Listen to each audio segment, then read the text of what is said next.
بسم اللہ الرحمن الرحیم۔ اے عاشقان غوث اعظم، ہمارے غوث پاک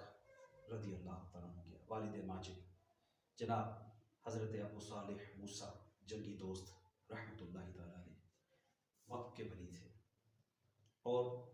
شب ولادت غوث پاک آپ نے دیکھا کہ سرکار دو جہاں رحمت عالمیات احمد مجتبیٰ جناب محمد مصطفیٰ صلی اللہ تعالی علیہ وآلہ وسلم مع جمیع اصحاب قبار رضوان اللہ علیہ مجمعین و اولیاء کاملین آپ کے گھر تشریف فرما ہے، اور ان الفاظ میں آپ کو خوشخبری دیتے ہیں کہ اے ابو صالح، اللہ رب العالمین نے آپ کو ایسا فرزند عطا فرمایا ہے جو اللہ کا ولی ہے، اور وہ میرا اور اللہ کا محبوب ہے، اور رب کائنات نے اس کو وہ شان و مرتبہ عطا فرمایا ہے، یعنی اس کی شان اور اس کا مرتبہ اولیاء کاملین میں ایسا ہے جیسی میری شان و عظمت و مرتبہ انبیاء و مرسلین میں سے، سبحان اللہ۔ پھر دیگر انبیاء کرام نے بھی خوشخبری دی کہ اے ابو صالح، اللہ نے جو آپ کو فرزند ارجمند عطا فرمایا ہے، تمام زمانے کے اولیاء اس کے فرما بردار وہ مطیع ہوں گے، اور ان کی گردن آپ کے بیٹے کے قدم کے نیچے ہوں گی، سبحان اللہ۔ یعنی ان کی گردنیں سرکار غوث پاک کے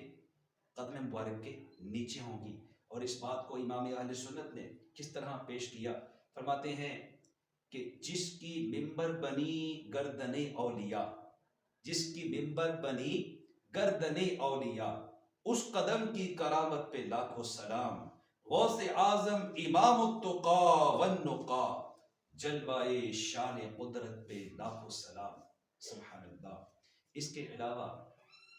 دیگر اولیاء کاملین نے بھی، جتنے بھی اولیاء کرام گزرے ہیں، سب نے سرکار غوث اعظم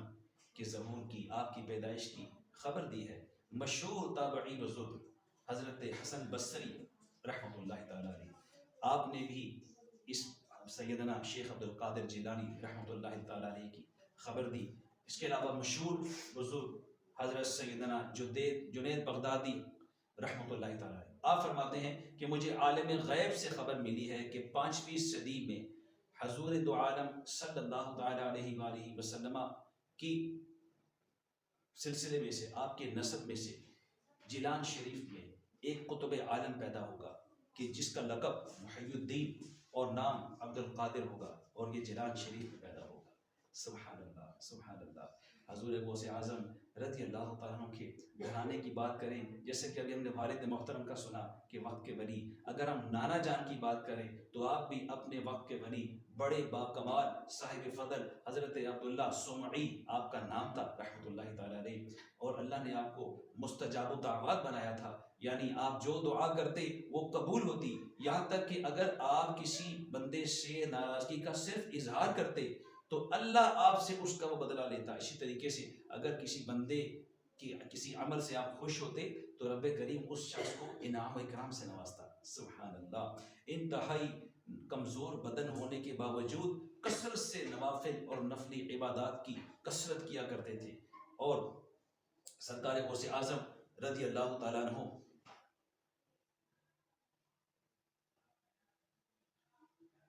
کہ نانا جان کی ایک کرامت یہ بھی ہے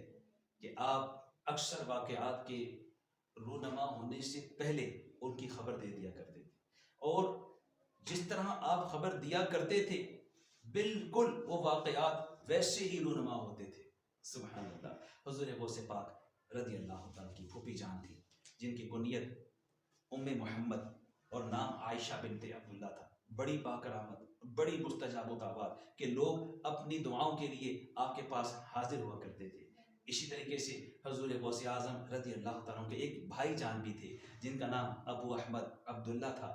آپ بھی بڑے باکمال اور بڑے ہی عبادت گزار تھے، اور آپ کو بھی علم و کمال میں ایک حصہ ملا، لیکن بقضاء الہی آپ جوانی ہی میں فوت ہو گئے۔ تو سامعین محترم، ہمارے حضور غوث اعظم رضی اللہ تعالیٰ کے پورے گھرانے پہ ایک اجمالی نگاہ ڈالی جائے تو یہ اشراف کا گھرانہ ہے. آپ کی نانا جان، دادا جان، ابو جان، امی جان، پھوپھو جان، بھائی جان اور صاحبزادگان سب متقی کے متقی اور پرہیزگار ہیں. سبحان اللہ. میرے